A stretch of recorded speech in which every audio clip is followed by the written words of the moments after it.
போவாங்க. கூட்டிட்டு போனதும் உடனே அவங்க வந்து பேசுவாங்க. அங்க உள்ள நிருபர்லாம் கேட்பாங்க, நீங்க எல்லாம் எதுக்கு இந்த மாதிரி கார்ல எல்லாம் போறீங்களே, நீங்க எல்லாம் ஆன்மீகவாதிகள்லாம் ரொம்ப எளிமையால இருக்குன்னு கேட்பாங்க. அப்ப பிரபுபாதர் உடனே சொல்லுவாரு, நாங்க வந்து கிருஷ்ண பக்தர்கள், எங்களுக்கு தங்கத்திலே கார் கொடுக்கணும், நீங்க நினைக்கிற மாதிரிலாம் என்ன கிடையாது, நாங்க தகரத்தை ஸ்ட்ரீட்ல எல்லாம் நாங்க போறதுக்கு தகுதி கிடையாது அப்படின்னு சொல்லுவாரு. அதே மாதிரி அமெரிக்கால வந்து ஒரு தடவை அவர் பிரச்சாரத்துல இருப்பாரு. பிரச்சாரத்துல இருக்கும்போது அவரை பார்த்து, அவரை வந்து ரொம்ப சிம்மாசனத்துல வச்சு ரொம்ப குளோரியஸா வச்சிருப்பாங்க. அப்ப பத்திரிகை நிருபர்கள்லாம் வந்து கேள்வி பதில் கேட்பாங்க. கேள்வி பார்க்கும்போது, நீங்க வந்து பௌதிக விஷயங்கள் பத்தி ரொம்ப மோசமா சொல்றீங்க, இந்த மாதிரி பணம் காசெல்லாம் யூஸ் பண்ணக்கூடாதுன்னு சொல்றீங்களே, ஆனா நீங்க இருக்கிறது இப்படி இருக்கீங்களே, நீ இதை எப்படி நாங்க புரிஞ்சுக்கிறது அப்படின்னு கேட்பாங்க. உடனே அந்த பத்திரிகை நிருபர் சொல்லுவார், என்ன சொல்லுவாரு, நீங்க சொல்றதெல்லாம் வாசம் தான், நான் அந்த வெளியில கம்பாரு ஒரு 4 மரம் இருக்கும், இந்த மரப்பொந்துலயே மரத்துக்கு கீழே போய் உட்காந்து நான் பிரச்சாரம் பண்ணுவேன், ஆனா நீங்க யாரும் என்னை வந்து கேட்க மாட்டீங்க அப்படின்னாரு. என்ன சொல்லுவாரு, நீங்க வந்து என்கிட்ட வந்து என்ன செய்ய மாட்டீங்க, கேட்க மாட்டீங்க, நான் சொல்றேன், நீங்க என்ன செய்ய மாட்டீங்க, பதில் எழுத மாட்டீங்க, அதுக்காண்டிதான் இந்த மாதிரி சூழ்நிலை எல்லாம் இருக்குன்னு சொல்லுவாங்க. அப்ப வந்து அதுதான் பிரபு, அதுதான் பலராமர் வடிகள் சொல்லுவாரு, இந்த வசதி வாய்ப்பெல்லாம் எதுக்குன்னா பிரச்சாரம் பண்றது தானே ஒழிய, நம்ம கோயிலுக்கு வந்து என்ன செய்யக்கூடாது, ஓய்வு எடுக்கிறதுக்கு, நல்லா பிரசாதம் பார்த்து சாப்பிட்டு போறோம், அந்த மாதிரி எல்லாம் வாய்ப்பு கிடையாது. இது பூரா எதுக்கு உள்ளது, இந்த இடம்புறா பிரச்சாரம் சேவை பண்றதுக்கு தான் உள்ள இடம் ஒழிய இஸ்கான் கோயில் பூரா. அதே மாதிரி நம்ம பக்தர்கள் வந்து கடைசி காலத்துல அவர் பிரபுபாதர் கேட்பாங்க, நீங்க நிறைய சொல்லியிருக்கீங்க, புஸ்தகம் வெளியே சொல்லியிருக்கீங்க, டெம்பிள் கன்ஸ்ட்ரக்ஷன் சொல்லியிருக்கீங்க, பாகவதம் எழுதுற சொல்லிருக்கீங்க, புஸ்தகம் பிரச்சாரம் நிறைய சொல்லியிருக்கீங்க, நாங்க ஏதாச்சும் ஒண்ணு ஒழுங்கா செய்யணும், ஏதாவது ஒண்ணு சொல்லுங்க சொல்லும்போது கடைசியா சொல்ல போறாரு, 16 ரவுண்டு சாண்டிங் மட்டும் யாரும் விட்டுறக்கூடாது.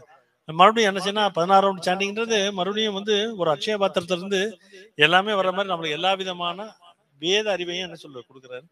பிரபுபாதரை பத்தி பேசணும் பேசிட்டே இருக்கலாம். ஏன்னா அவர் வந்து கிருஷ்ண பக்தி இயக்கத்தோட நோக்கத்தை அவர் நிறைய சொல்றாரு.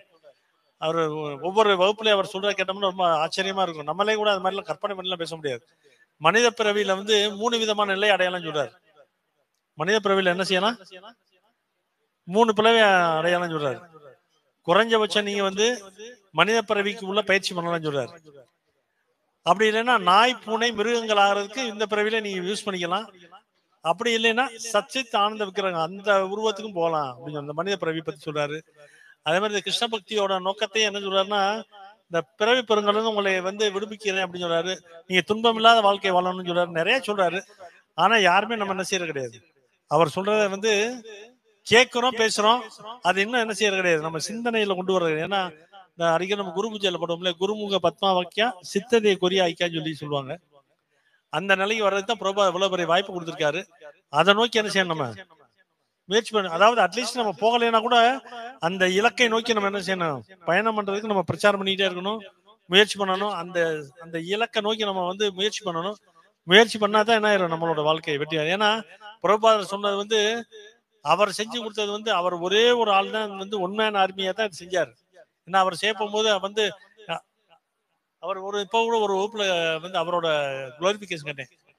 அதாவது நான் வந்து வெளிநாட்டுல போய் இங்க உள்ள ஆணுக்கும் பெண்ணுக்கும் அதாவது சொன்னார், கோவிந்தன் மொத்தம் 3 கப்புள்ஸ் அவர் கல்யாணம் பண்ணி வச்சதுமே அவரோட காட் பிரதர்னா அவங்களை திட்டுவாங்களாம். இவர் பார் சன்னியாசம் எடுத்துட்டு இவர் பார் கல்யாணம் பண்ணி வச்சுக்கிட்டு இருக்காரு அப்படின்னு சொல்லி. அப்பதான் அவர் வந்து பிரபுபாதர் என்ன சொல்றாரு, அவர் கிளாஸ் சொல்றாரு, என்னோட குரு வந்து லண்டன்ல போய் பிரச்சாரம் பண்ண 2 சன்னியாசிகள் அனுப்பி வச்சாரு, அவங்களால போய் அதை வெற்றிகரமா செயல்படுத்த முடியல. ஆனா இந்த இந்த மன வாழ்க்கை பண்ணி கொடுத்த என்னுடைய சீடர்கள் போய் அந்த அந்த கொள்கை அந்த நோக்கத்தை முடிச்சு வச்சாங்க. அப்பதான் பிரபுபாதர் சொல்றாரு, அதாவது வாழ்க்கை வந்து முக்கியம் கிடையாது, குறிக்கோள் தான் முக்கியம் அப்படின்னு சொல்றாரு. அதான் பிரபுபாதர் வந்து நம்மளுக்கு பூரா இந்த இயக்கத்தையே ஒரு மாற்றி அமைச்சிட்டாரு. வாழ்க்கை, உணவு பழக்க வழக்கம், உடைகள் எல்லாத்தையும் மாத்தி கொடுத்து என்ன செய்யறாரு, பிரச்சாரத்துக்கு போய் பண்ணுங்க அப்படின்னு சொல்லியிருக்காரு. அதான் அவரும் வாழ்ந்து காமிக்கிறாங்க. அதே மாதிரி நம்மளோட தீட்சா குருவும் சரி, அவங்க எல்லாம் எல்லாமே என்ன செஞ்சிருக்காங்க, தன்னோட வாழ்க்கை அர்ப்பணி. இது வந்து தியாகத்தின் அடிப்படையில இருக்கு. இன்னும் நிறைய பேருக்கு இஸ்கான் வர்றாங்க போறாங்க, இது தியாகத்தின் அடிப்படையில உள்ள இயக்கம்ன்றது யாருக்கும் புரியல. வரவும் போகவும் சும்மா வந்து இப்படி இந்த அரச மரத்தை சுத்திட்டு வர மாதிரி நினைக்கிறாங்க. பட் இங்க வர ஒவ்வொரு நிமிஷத்தையும் என்ன செய்யணும், நம்ம பயன்படுத்திக்கங்க. இது பயன்படுத்தாருன்னா அந்த வாழ்க்கை வந்து நம்மளுக்கு தான் பெரிய இழப்பாயிரும்.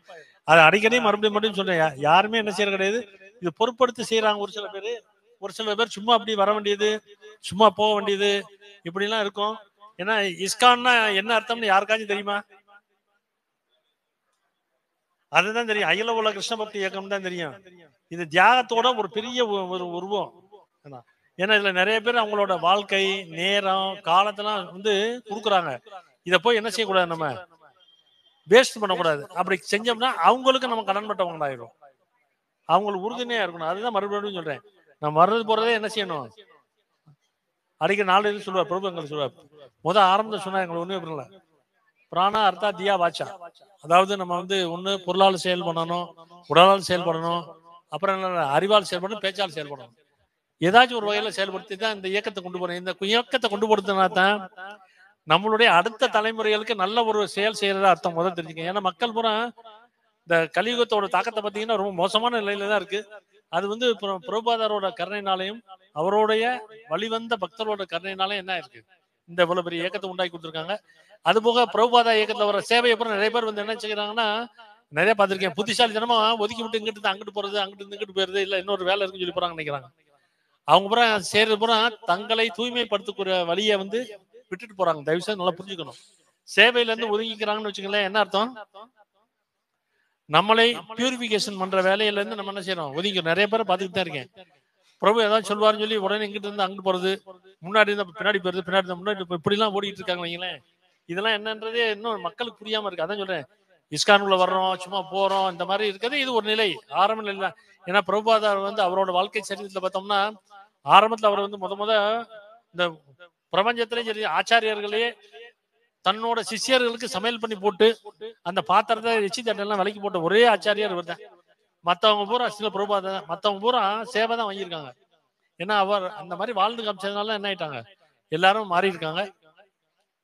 நம்ம அந்த அளவு செய்யாட்டாங்க கூட அட்லீஸ்ட் நம்மளுக்கு மேல உள்ளவங்க சொல்றது கேட்டு என்ன செய்யணும், நம்ம செயல்படணும்.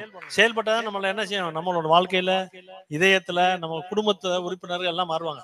சும்மா வந்தோம் போனோம் இப்படியே இருந்துகிட்டே இருந்தோம்னா இருக்கலாம், இன்னும் 15 வருஷம் 20 வருஷம்லாம் பக்தர்களாவே இருப்பாங்க. அதனால என்ன கிடையாது, முன்னேற்றம் வராது. அதனால யாருக்காச்சும் என்ன செய்யணும், நம்மளுக்கு நம்மளோட ஆத்மா விடுதலை பண்றதுக்கே நம்ம முயற்சி பண்ணணும் இல்லையா. வரவும் நான் வந்து யாரையும் வந்து தவறா பேசணும்னு நினைச்சுக்கிறாங்க. நம்மளோட இயலாமையை தான் நான் சொல்றேன். ஹரே கிருஷ்ணா. திரு வம்சிதாரி பிரபு. ஆகர்ஷினி மாதாஜி.